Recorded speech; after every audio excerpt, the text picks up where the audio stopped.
Bismillahirrahmanirrahim. Assalamualaikum warahmatullahi wabarakatuh. Waalaikumsalam warahmatullahi wabarakatuh. Alhamdulillahirabbil alamin wa bihi nasta'in ala umurid dunya waddin. Walladzi anzalal Qur'an hudan linnasi wa bayyinatin minal huda wal furqan. Wassalatu wassalamu ala sayyidil mursalin wa ala alihi wa sahbihi ajmain. Amma ba'du, qala Allah ta'ala fil Qur'anil Karim. Bismillahirrahmanirrahim. Laqad kunta fi ghaflatin min hadha fakashafna 'anka ghita'aka fabasaruka al-yawma hadid. Shadaqallahul azim. Yang saya hormati dan insyaallah dirahmati Allah Subhanahu wa taala, Bapak Ibu jamaah salat zuhur Masjid Al-Munawwarah yang dimuliakan Allah Subhanahu wa taala.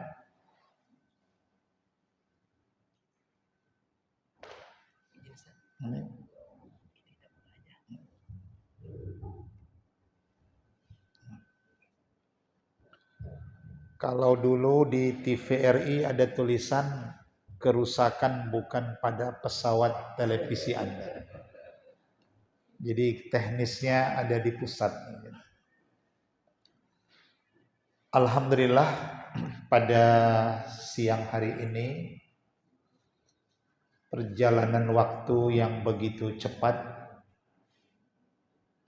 kita sudah berada di 22 Rajab 1444 Hijriah.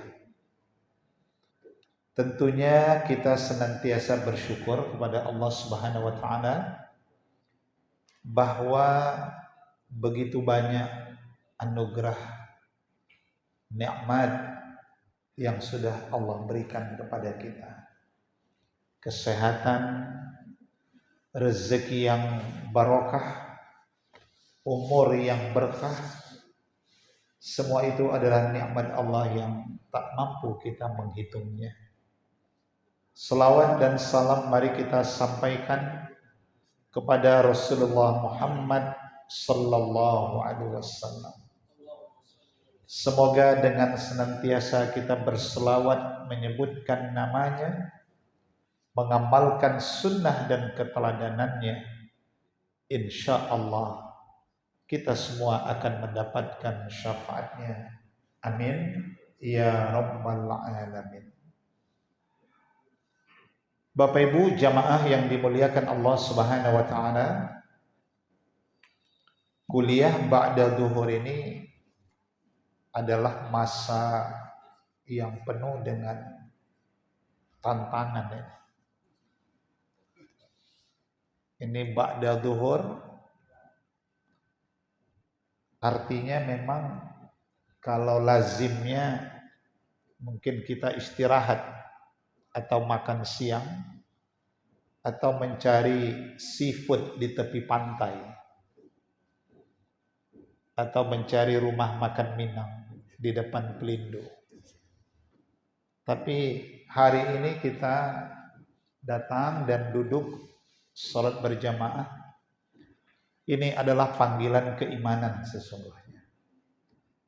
Dan mari pada kesempatan ini kita melanjutkan kajian. Walaupun saya baru kali ini bisa hadir nih Pak RJ ya, yang harusnya Kamis ketiga, tapi mungkin nanti bisa dirubah nih waktunya. Jangan Kamis ketiga lagi, karena bersamaan jadwal waktu sidang atau menguji di kampus UIN Sumatera Utara. Tadi pun ada menguji juga, tapi saya cepatkan karena rasanya berdosa juga nggak datang-datang ke Masjid Al-Munawwarah.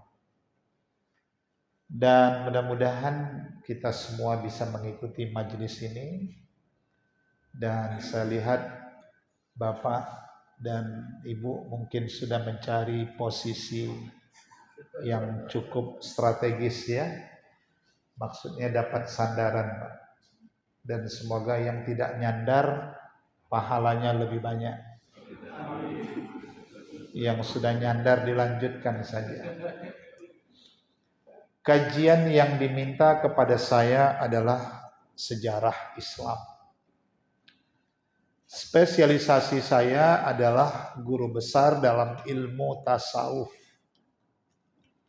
Tapi saya pikir sejarah Islam juga tidak terlepas dari sejarah tasawuf dan sejarah para nabi. Dan hidup kita ini memang jangan pernah melupakan sejarah. Dulu ada ungkapan di Indonesia ini jas merah.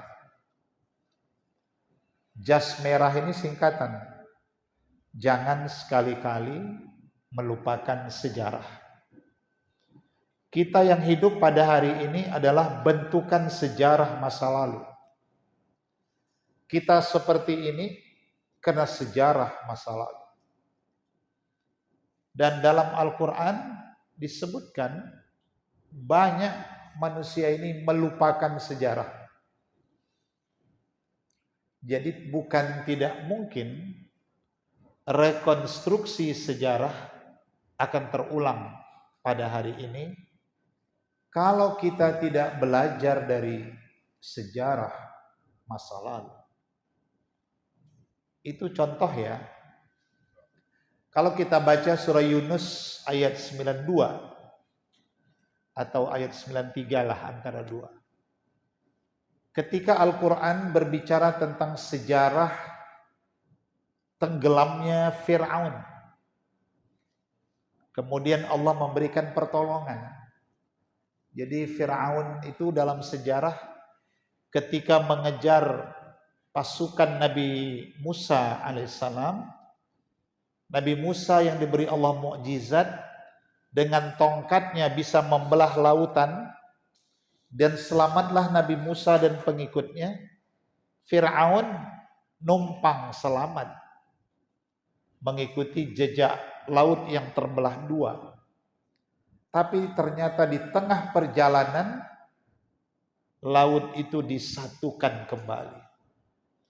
Sehingga Fir'aun dan bala tentaranya tenggelam. Hampir mati.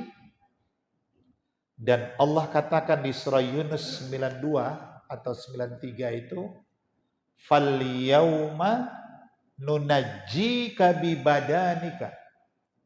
Pada hari itu kami tolong si Fir'aun itu, kami selamatkan dia di tengah tenggelam, sudah mau mati kami tolong.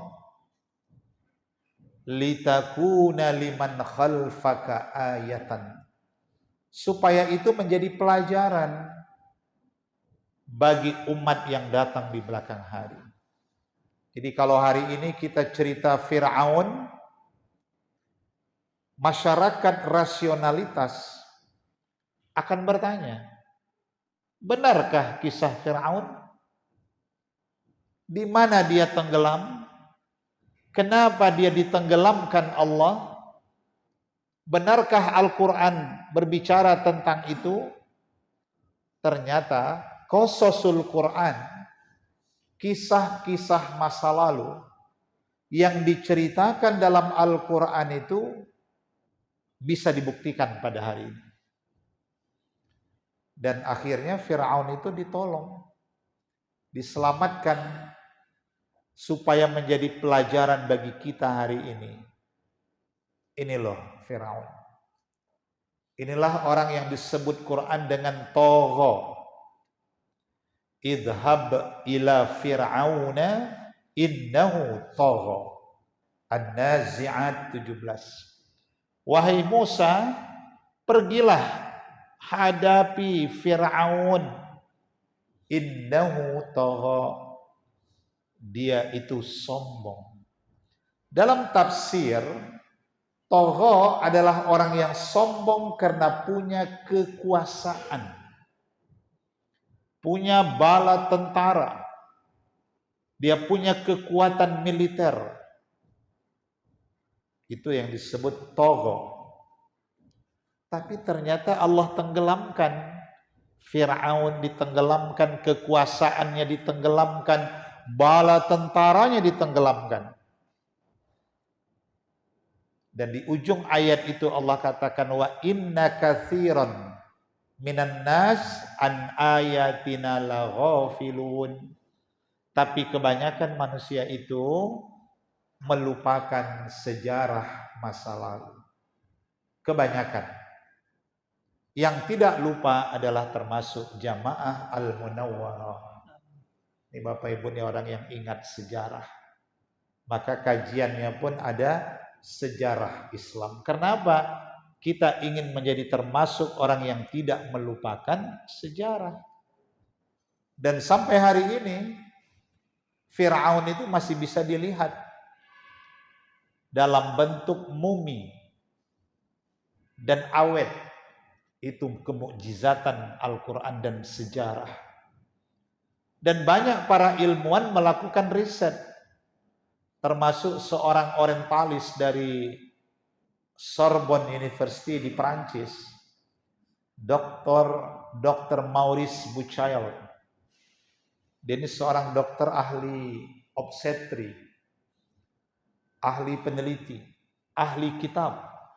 Dia menguasai Taurat, Bible, Quran. Itu Dr. Maurice. Dan pernah diundang khusus oleh Presiden Mesir melihat mumi Fir'aun. Dan diundanglah para arkeolog dan diteliti jasad Fir'aun. Bahkan ada sampel garam yang melekat pada tubuhnya. Dan arkeolog tahu sudah berapa ratus tahun ini umur garam ini. Dan terbukti bahwa memang Fir'aun ini ada di zamannya Nabi Musa alaihissalam. Sehingga para peneliti banyak yang masuk Islam. Nah, belajar dari sejarah. Dan sejarah itu bisa membangun sebuah peradaban bagi manusia. Termasuk Dr. Maurice. Dan dia sangat kagum itu dengan Al-Quran. Dan suatu saat mungkin boleh juga dari BKM Masjid Al-Munawwarah ini studi banding melihat Fir'aun di salah satu kota indah di Mesir namanya Alexandria. Di sanalah dibangun museum Fir'aun. Boleh nanti dari Masjid Al-Munawwarah. Keluarga besar Pelindo satu studi banding ke Mesir. Setuju Bapak Ibu? Jangan lupa imam besar ikut dibawa. Jangan imam di Belawan aja. Perlu juga dibawa lihat Mesir. Andai saya pun diajak, rasanya tak keberatan. Mana tahu kami perlu pendampingan ini. Sekalian umroh, Pak. Bapak udah sampaikan, Bapak buktikan ya. Wujudkan. Nah, jadi biar kita, karena sejarah ini tidak saja sebuah kisah, tapi kita perlu melihat pembuktian dari kisah sebagai sebuah ibrah, pembelajaran. Tapi dalam kajian hakikat, Fir'aun itu sudah mati. Namun yang dikhawatirkan Fir'aunism akan muncul sepanjang masa. Fir'aun secara profil dia sudah mati. Tetapi karakteristik Fir'aun, orang-orang macam Fir'aun muncul. Ini yang dalam kajian sejarah disebut Fir'aunism. Paham-paham Fir'aun. Banyak orang yang togho. Karena Allah menyebut Fir'aun dengan togho. Sombong karena punya kekuasaan, punya kedudukan, punya bala tentara, pengikut, prajurit. Sampai dia pernah berkata dalam surah Al-Qasas, barangkali di ayat 38, ma'alimtu lakum min ilahin ghairi. Aku tak tahu kalau kalian masih punya Tuhan selain aku. Kekuasaannya sampai mengantarkan dia merasa diri sebagai Tuhan. Itu yang disebut Togho. Nah, ini salah satu ya. Kalau kita bicara sejarah Islam, bicara sejarah dalam Al-Quran, maka ada satu kajian dalam ulumul Quran, dalam studi Al-Quran itu ada satu sub kajian namanya Qasasul Quran, kisah-kisah dalam Al-Quran. Dan itu menarik. Ternyata itu menjadi mukjizat. Nah, ada satu lagi, banyak. Ini kalau bicara sejarah, kayaknya memang perlu 6 SKS, Pak. Tapi ini dibuat jadi 1 SKS, belum termasuk tadi mic yang agak perlu diperbaiki. Jadi nggak apa-apa kita sambung-sambung itu.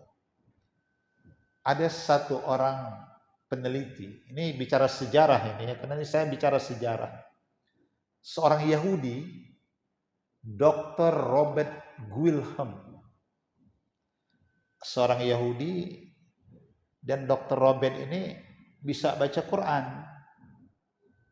Jadi orang-orang Yahudi ini hebat orang itu. Bisa baca Quran, bisa baca sejarah. Dan Yahudi adalah bangsa yang paling sombong di dunia ini. Dan mereka markasnya ada di Israel. Jadi dalam rangka studi sejarah ini, rombongan Al-Munawwarah Pelindo 1 dari Mesir, terbanglah kita ke Israel. Tapi pesawat kita Garuda tidak boleh landing di Tel Aviv. Ibu kota Israel itu Tel Aviv. Kenapa pesawat Garuda, apalagi Lion, Pak? Kenapa tak boleh landing di Tel Aviv? Indonesia tidak punya hubungan bilateral dan tidak ada duta besar Republik Indonesia di Israel. Tidak ada duta besar kita. Sehingga kalau Bapak, Ibu masuk Israel, paspor tidak akan pernah diberi cap. Tidak ada hubungan bilateral. Maka di Quran dikatakan memang dalam sejarah, faddalnahum 'alal 'alamin. Negeri Bani Israel itu kami lebihkan dari negeri yang lain. Negeri para nabi. Jadi para nabi, bahkan dari Nabi Ibrahim alaihissalam dari keturunan Bani Israel. Dan negeri itu kaya, tanahnya subur. Produksi gandum terbaik dunia di Israel. Buah tin, buah zaitun, kualitas nomor 1 di dunia tumbuh di Israel. Maka di Israel itu ada satu bukit namanya Bukit Zaitun. Tak jauh dari kawasan Masjidil Aqsa, dan di bawah Bukit Zaitun ada ribuan pasukan tentara Salibi ketika perang dalam perebutan Baitul Maqdis. Ketika tentara Islam dalam sejarah yang dipimpin Salahuddin Al-Ayyubi kembali menghancurkan salib. Jadi hebat tuh sejarah Aqsa. Jadi kita sampai juga nanti dari Mesir terbang ke Israel, tapi kita landing di Bandara Oman International Airport di kota Jordania. Jadi Jordania ini ibu kotanya Amman. 1 dinar Jordan, mata uang Jordan itu dinar Jordan sama dengan hampir 26.000 rupiah. Mengalahkan US dollar, mengalahkan euro, pound sterling. 1 dinar Jordan 26.000. Ini Pak RJ, di Jordan ini harganya 2 dinar Jordan. 50.000 ini. Di Belawan tak diminum orang sedikit dibuang airnya. Bawa ke Jordan, 50.000 harganya. Mahal air. Kenapa mahal? Di sana lautnya laut mati. Beda dengan laut Belawan, Pak. Laut mati, kadar garamnya sangat tinggi, asin. Sehingga semua tidak ada yang bisa hidup di sana. Maka disebut Dead Sea, laut mati. Tragedi tenggelamnya kaum Sodomi dalam lintas sejarah umat Nabi Lut alaihissalam. Wah, hebatnya sejarah Islam. Jadi memang kita perlu melihat, menapak tilas tempat-tempat bersejarah ini, itu hebat sekali membangkitkan keimanan kita. Nah, kembali tadi kepada cerita negeri Israel, itu negeri yang kaya, buah tinnya, buah zaitunnya. Maka di sana ada bukit zaitun. Dan itu buah zaitun ini buah-buahan sorga.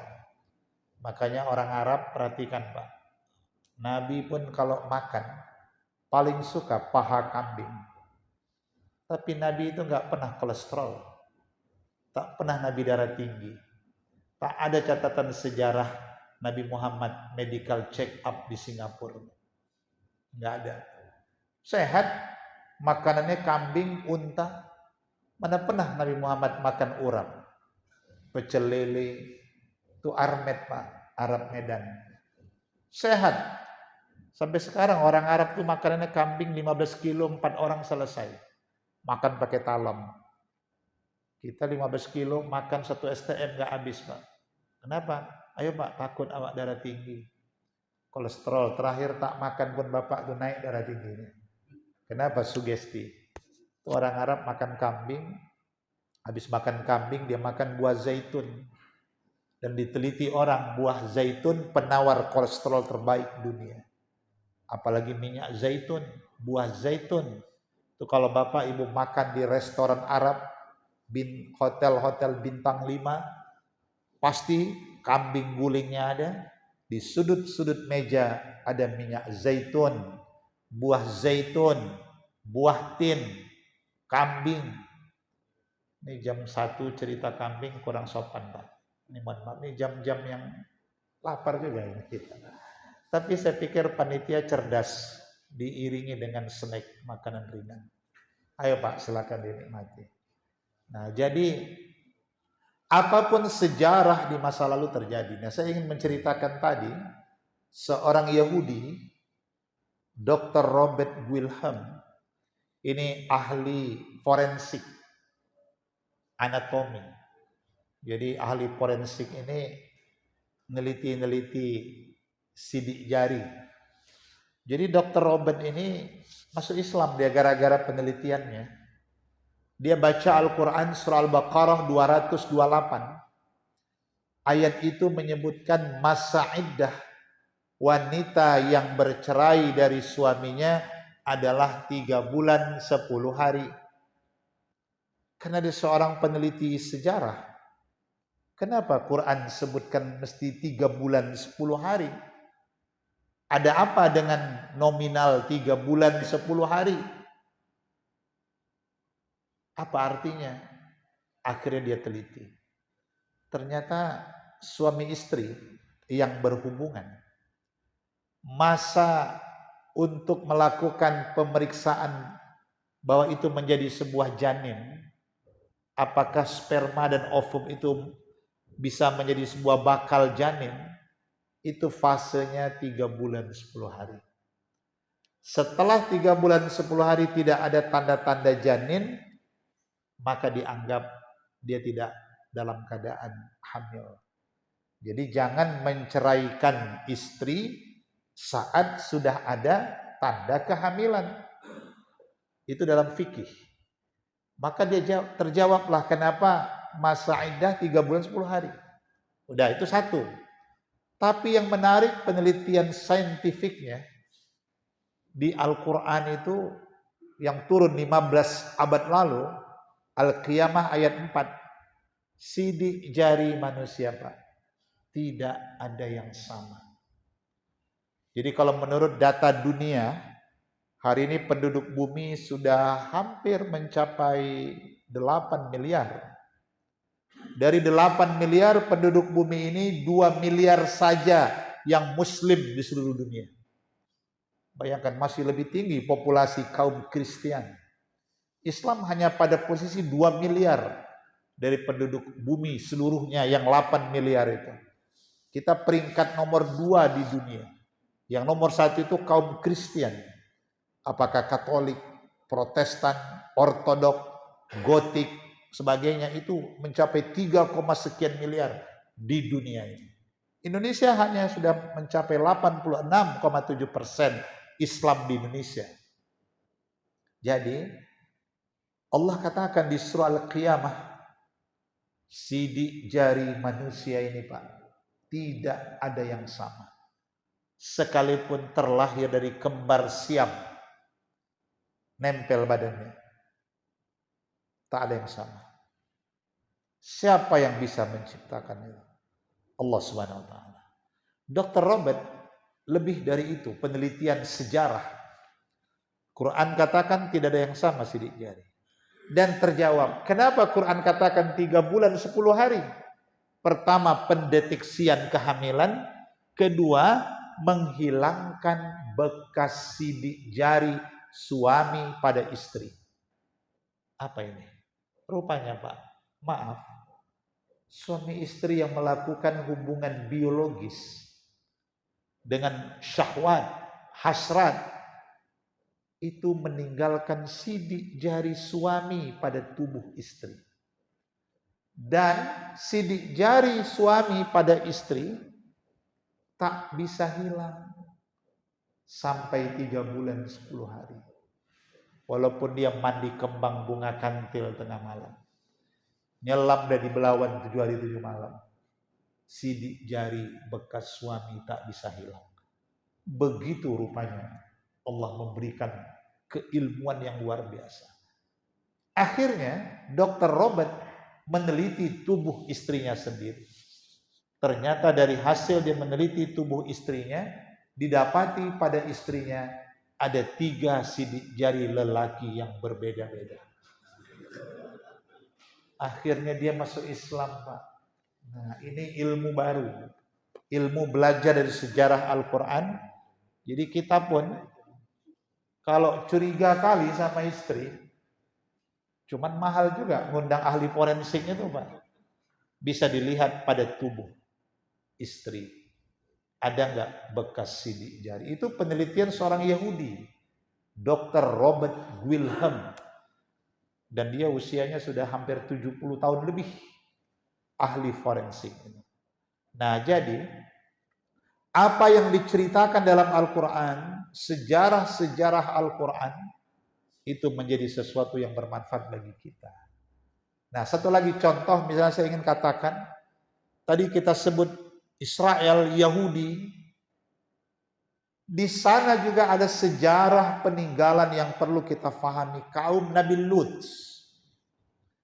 Dalam Quran itu kaum Nabi Lut itu suka melakukan apa yang disebut al-fahisyah. Wala taqrabuz zina innahu kana fahisyatan wasa'a sabila. Fahisyah. Ternyata al-fahisyah ini adalah perilaku-perilaku penyimpangan dalam seksualitas. Termasuk al-fahisyah itu, homoseks, lesbianism, apalagi itu yang kepada anak kecil itu pedoflia atau apa namanya, berbagai istilah-istilah yang berkembang, pedofil. Ternyata penyakit ini, tradisi ini bukan tradisi, sudah dalam sejarah umat terdahulu, terutama kaum Nabi Lut yang tinggal di Israel. Dia termasuk kaum Bani Israel. Ternyata kaum Nabi Lut itu memiliki umat yang gagah, tampan, cantik. Dan itu memang disebut dalam Quran. Kami lebihkan Bani Israel. Umatnya yang laki-laki ganteng. Dan sampai sekarang Bapak Ibu kalau pergi ke Israel, kita masuk di perbatasan imigrasi, coba lihat pegawai-pegawai imigrasi Israel itu. Lihat yang laki-lakinya, lihat yang perempuannya. Saya bayangin Pak, tukang sapunya aja ini kalau ke Jakarta jadi artis nih. Tuh kelas cleaning service orang Israel, tuh kalau ke Jakarta diterima jadi model tuh. Tampan orang itu memang, dilebihkan Allah. Jadi kaum Nabi Lut melakukan al-fahisyah yang belakangan kita dihebohkan di Indonesia ini, LGBT. Bahkan di satu daerah di Pulau Jawa didapati 3.000 pasangan LGBT. Ini adalah rekonstruksi pengulangan sejarah yang dulu pernah terjadi di masa kaum Nabi Lut alaihissalam, yang Nabi Lut sangat lelah menyadarkan mereka akan datangnya azab, akan datangnya hukuman, akan ditenggelamkan Allah, tapi mereka abaikan. Sampai turunlah ayat Quran, wa amtarna alaihim matara fanzur kaifa kana akibatul mujrimin. Kepada mereka kami turunkan hujan batu. Gimana Pak? Hujannya batu. Kita hujan air aja berhari-hari cemas. Hujan salju banyak membawa dampak. Ini batu, batunya dari neraka. Sehingga kaum Nabi Lut dalam kitab Ibrani dalam sejarah itu disebut dengan the states of Sodomy. Ada negeri kaum Sodom. Dan turun hujan batu 7 hari 7 malam. Hujannya bukan sebentar Pak, 7 hari. Di Medan aja, kalau 2 jam hujan lebat, bakal pindah ke Belawan. Di Belawan kalau 2 jam hujan lebat, banjir nggak Pak? Banjir. Bisa banjir rob. Bayangkan hujan kepada kaum Nabi Lut 7 hari 7 malam. Hujan lebat. Dan batu. Apa yang terjadi? Kaum Nabi Lut itu badan mereka hangus. Mati, terbakar. Dan bahkan negeri itu yang semulanya datar membentuk sebuah kawah. Kena batu yang turun. Batunya bayangkan dari ketinggian lebih 150 juta kilometer di atas langit. Neraka. Sehingga negeri itu tenggelam. Dan itu yang disebut sekarang Laut Mati. Maka tadi rombongan Pelindo 1 Masjid Al-Munawwarah terbang dari Kuala Namu mungkin ke Kuala Lumpur, langsung ke Mesir, dari Mesir ke Jordan. Siapkan Pak RJ proposal berangkat studi banding sejarah Islam. Melihat itu, melihat jejak-jejak sejarah Islam. Pergi kita bawa imam besar. Mana imam besar? Harus dibawa ke beliau. Jadi imam besar udah pergi ke Mekah ya? Udah ya? Wajib nih Pak kita berangkatkan beliau nih. Biar lebih fasih nanti dia. Jadi turun hujan batu dan menjadi laut. Bapak Ibu lihat sekarang Laut Mati itu semakin lebar. Sekarang itu lebarnya sudah 50 kilo. Dan panjangnya 20 kilo. Dan dengan perjanjian-perjanjian dunia, separuh Laut Mati sekarang milik Jordania. Dan separuh Laut Mati milik Israel. Bagi 2. Dan kedalamannya tidak terdeteksi. Dan tidak ada kehidupan. Ikan tak ada. Rumput laut tak ada. Plankton tak ada. Semua. Karena kadar garamnya sangat tinggi dan kita terapung di atasnya. Dan di tengah Laut Mati ada monumen batu. Itulah kaum Sodomi. Nah, ini peringatan bagi kita. Kalau sejarah itu kita abaikan, masyarakat masih melakukan al-fahisyah, belakangan muncul apa yang turun? Wabah HIV, virus HIV, AIDS. Berapa juta penduduk bumi mati kena AIDS akibat homoseks, lesbianism, free sex dan macam-macam, mati kena wabah.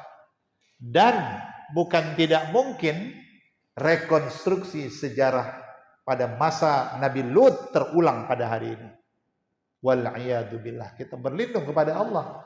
Mudah kali kalau Allah mendatangkan hujan batu. Nah, maka sejarah masa lalu, jadikan itu sebagai sebuah ibrah, sebuah pembelajaran bagi kita, dengan tidak kembali melakukan sesuatu tragedi-tragedi yang sudah didatangkan azab dari Allah itu, kemurkaannya, jangan sampai terulang. Dan itu bisa terulang kalau manusia kembali kepada masa lalu yang pernah mereka lakukan. Siapapun, Fir'aun, Qarun itu termasuk saudara Fir'aun tuh. Yang Quran menyebutnya inna Qaruna kana min qaumi Musa fabagha alaihim, bahwa Qarun itu keluarganya Nabi Musa. Sebenarnya keluarga, tapi dia itu disebut bagha. Qarun togha. Apa beda togha dan bagha? Bagha itu kepada Qarun, orang yang sombong karena punya kekayaan. Dan akhirnya karena dia merasa hebat dengan kekayaannya, dia mendapat tragedi lebih sadis dari Fir'aun. Kalau Fir'aun ditelan laut dan ditolong, tapi Qarun dalam sejarah kena wabah bencana likuifaksi yang pernah terjadi di Indonesia, Pak. Beberapa tahun lalu di Donggala, Palu, Sigi itu mengalami likuifaksi. Apa likuifaksi? Tanah berubah menjadi cair. Itu lebih dahsyat. Sehingga apa yang ada di atasnya ditelan bumi. Gak bisa lari, mau lari kemana? Ditelan bumi, tanah yang keras jadi cair. Dan itu terjadi pada Qarun. Dan tragedi Qarun pernah terulang di dunia ini, di beberapa benua, termasuk Indonesia mengalami kisah tragedi Qarun. Dalam surah Al-Qasas 81, fakhasafna bihi wa bidarihil arda fama kana lahum min fi'ati yansuruna min dunillah wa ma kana minal muntasirin. Kami tenggelamkan Qarun, hartanya, rumahnya, investasinya, pengawalnya, kebunnya, semua ditelan bumi. Tak satu pun manusia bisa menolong. Dan sampai hari ini jejak Qarun tidak pernah ditemukan, kecuali monumental tragedi Qarun dibuat dalam suatu monumen batu di kota Mesir. Tempat tragedi tenggelamnya Qarun. Bisa dilihat. Dan sampai hari ini konon Mbak, yang ditemukan harta Qarun. Ada yang bilang ditemukan harta Qarun di tanah 600 Marelan. Udah sampai pula ke Marelan. Tenggelam di Mesir. Ditemukan harta Qarun di dekat pelabuhan Belawan. Guci zaman Fir'aun, zaman Qarun katanya. Benarkah itu? Wallahu a'lam bishawab. Tapi benar, bisa jadi. Sebegitu banyak hartanya, beribu-ribu dan beratus tahun tenggelam, dan bumi yang terus berputar, boleh jadi penyebaran evolusi bumi, sehingga hartanya ditemukan di China, ditemukan di Indonesia, di Australia, di mana-mana. Tapi lihat, harta semua itu tidak berguna bagi Allah kalau manusia sombong dengan hartanya. Padahal ketika kita mati, maaf, lihat kain kafan, Pak. Ada kantong kain kafan? Ada kantongnya, Pak? Nggak ada. Andai kafan ada kantong, masuk tuh Pak, ATM, kredit card, STNK, buku hitam, surat tanah masuk. Tapi kain kafan tidak ada kantong. Supaya kita sadar, tak ada yang kita bawa. Nah itu contoh. Jadi apapun yang terjadi dalam sejarah, bukan tidak mungkin itu terulang kembali pada hari ini, kalau manusia tidak meninggalkan sejarah-sejarah hitam di masa lalu. Saya pikir ini yang bisa disampaikan, waktu yang sangat terbatas ya.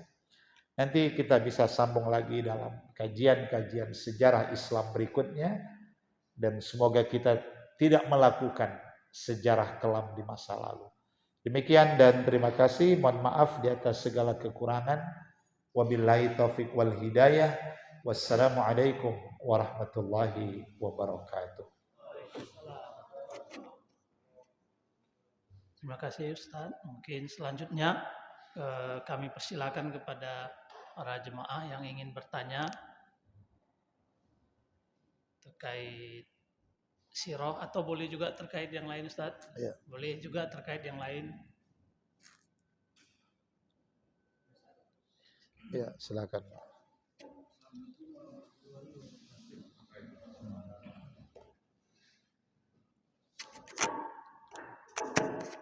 Terkait dengan sejarah ini Ustaz, hadis-hadis Nabi juga menceritakan tentang masa depan seperti itu.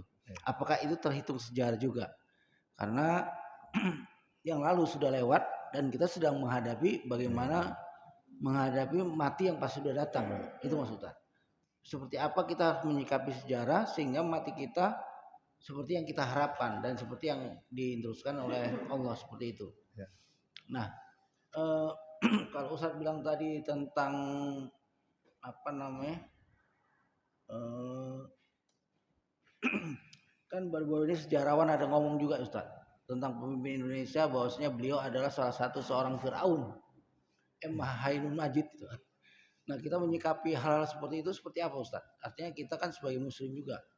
Nah, saya kira itu dulu Ustaz. Assalamualaikum warahmatullahi wabarakatuh.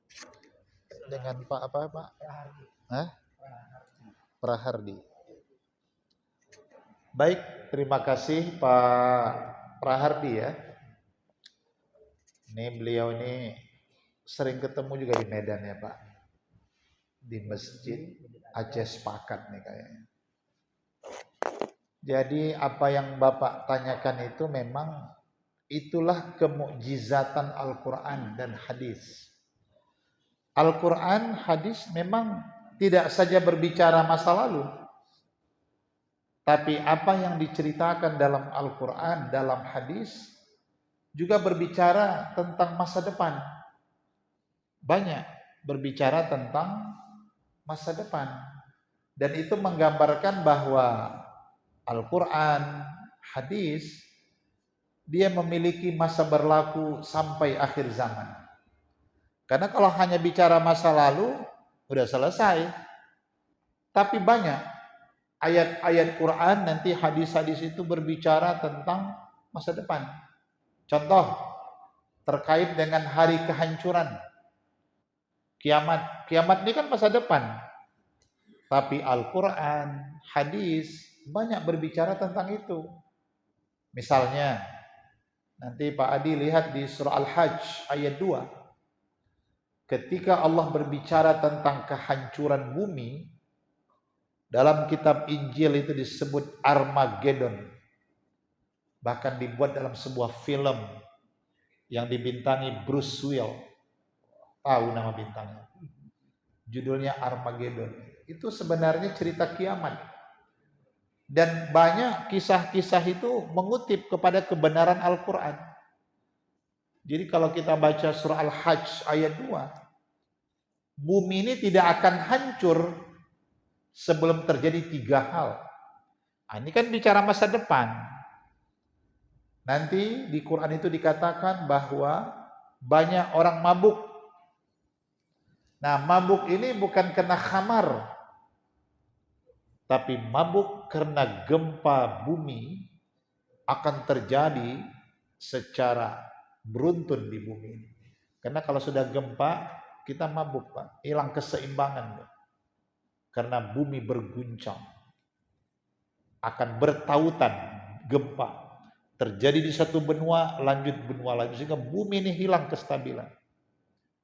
Kedua, tidak akan terjadi hari kehancuran itu sehingga wanita-wanita yang hamil akan mengalami keguguran. Nanti orang mengalami suatu penyakit, sulit punya keturunan, atau mungkin orang tidak lagi mau punya keturunan. Free child, belakangan muncul itu, child free. Fenomena itu. Karena orang tidak punya keinginan. Ini fenomena akhir zaman sebenarnya. Padahal orang disuruh Nabi itu menikah, punya keturunan. Tapi entah bagaimana manusia hari ini cenderung tidak mau punya anak. Baru yang ketiga, nanti di saat itu anak-anak yang sudah lahir akan wafat. Kenapa? Dahsyatnya kiamat ini. Sehingga jangan ada lagi anak-anak yang tak berdosa, wanita-wanita yang mengandung merasakan kegetiran. Nah, jadi Quran berbicara hari kemudian. Atau hadis-hadis Nabi tadi. Misalnya, yataqarabuz zamanu. Nanti manusia akan menghadapi masa jarak waktu yataqarabu. Sangat dekat. Udah kita rasakan hari ini. Bapak, Ibu di Medan, di Belawan, saudara pergi ke Mekah. Bisa video call.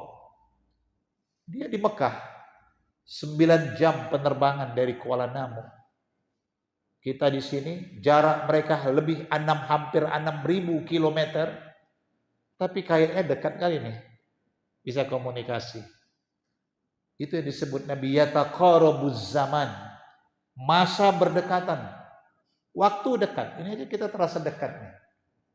Baru hari Jumat. Besok udah Jumat lagi, Pak. Baru lagi 1 tahun udah tahun lagi. Baru Ahad undangan mau Ahad lagi. Tapi katanya kalau nunggu gajian lama, Pak. Apalagi nunggu pensiun. Karena terlalu ditunggu ya. Yataqarabuz zaman. Cepat sekali waktu ini. Itu Nabi katakan nanti kalian akan merasakan 1 tahun bagikan 1 bulan. 1 bulan bagikan seminggu. Seminggu bagikan sehari. Sehari bagikan 1 jam. 1 jam bagikan lilin yang menyala. Habis. Nah, fenomena itu kita lihat. Itu Nabi sampaikan 14 abad lalu. Tapi apa yang diceritakan Nabi, karena Nabi itu punya ilmu yang tak kita miliki. Sehingga Allah berikan kepahaman. Nah, sehingga memang ini maknanya. Kenapa waktu jadi dekat, jarak jadi dekat. Manusia akan mengalami kemajuan teknologi. Quran memberi isyarat, tembuslah ruang angkasa. Rupanya ada isyarat kita bisa membuat satelit di angkasa. Yang dilakukan orang-orang Telkom. Mereka membangun satelit. Dan satelit itu menangkap sinyal. Sehingga orang Indonesia bisa bicara sama orang Amerika. Bicara langsung, dekat. Kenapa? Dibangun di sana di angkasa itu ada satelit. Itu di Quran ada ayat. Famfudhu. Tembus ruang angkasa. Hebat. Jadi disitulah banyak para orientalis, para ilmuwan. Akhirnya mereka masuk Islam itu melihat hebatnya kajian-kajian Al-Quran yang tidak terlepas dari nilai-nilai saintifik yang sesuai dengan zaman yang kita hadapi. Baik, begitu ya Pak Adi. Itu aja dari pertanyaannya kan? Ya. Cuma ada fenomena kayaknya sekarang kan itu udah jelas itu sebab kiamat. Kemudian ada perilaku kita manusia yang mungkin di luar kita itu bagaimana tidak terjadi seperti pohon-pohon sudah ditanam. Dia percaya dengan isi Al-Quran. Terus buat rumah di angkasa. Apakah memang kita bisa hindari penyebab-penyebab kiamat ini? Kalau kiamat itu masuk wilayah tauhid, pasti terjadi. Gak bisa kita hindarin. Yang bisa adalah bagaimana kita di hari itu, kalau kita masih hidup. Saya pernah dialog dengan seorang ahli ilmu falak dari Saudi Arabia, ketemu di Mekah. Beliau itu seorang guru besar dalam bidang ilmu falak di Ummul Qura, Mekah. Jadi ada satu majelis di Masjidil Haram. Karena sebagian mahasiswa Ummul Qura, Al-Jami'ah Islamiyah Madinah itu belajar di Masjidil Haram, Masjid Nabawi. Ceritalah, jadi usia bumi ini tidak lebih dari 1500 Hijriah. Itu menurut ilmu falak. Hari ini 1444. Coba Bapak kurangi. 1.500 dikurang 1.444, berapa tahun lagi bumi ini? Mungkin 56 tahun. Bapak berapa umurnya, maaf Pak? Berapa? 56 tambah 56, 112. Tak mungkin Bapak umur Bapak sampai 12. Ya, tapi saya doakan Bapak panjang umur lah. Kita ini yang umur 50-an barangkali tak sampai 56 tahun lagi. Artinya tak kita rasakan itu hari kiamat. Mungkin cucu kita. Tapi jangan khawatir, ada hadis pula yang memberi kabar gembira. Sab'atun yuzilluhumallahu fi dhillih yauma la zilla illa dhilluhu. Nanti ketika kehancuran bumi, ada 7 golongan manusia ini diberikan Allah naungan. Mereka diberi perlindungan. Sehingga walaupun hari kiamat, mereka berada dalam ruangan VVIP. Wah, hebat juga Pak. Siapa yang 7 itu?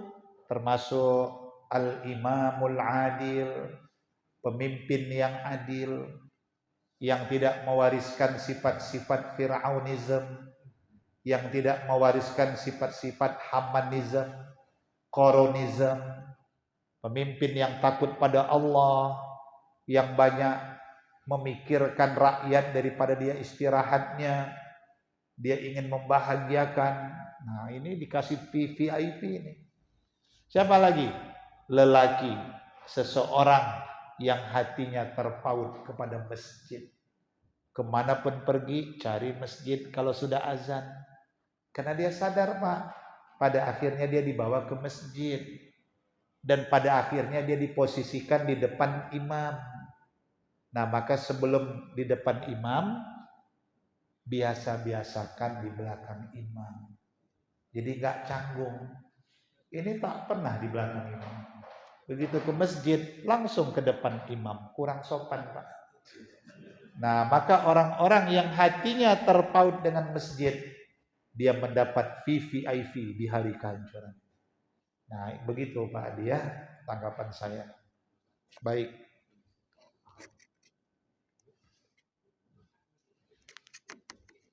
Baik Ustaz, terima kasih. Mungkin ada yang ingin bertanya lagi? Pada tunduk semua Ustaz, mungkin kita tutup dengan doa Ustaz. Baik, saya berbaik sangka Pak, yang tidak bertanya lagi karena sudah sangat paham. Tinggal pengamalan apa yang kita kaji pada hari ini. Astaghfirullahaladzim. Na'udzubillahi minasyaitonirrajim. Bismillahirrahmanirrahim. Alhamdulillahirabbil alamin, wassalatu wassalamu ala sayyidil mursalin wa ala alihi wa sahbihi ajma'in. Allahumma zidna ilma warzuqna fahma wa amalan salihan maqbula.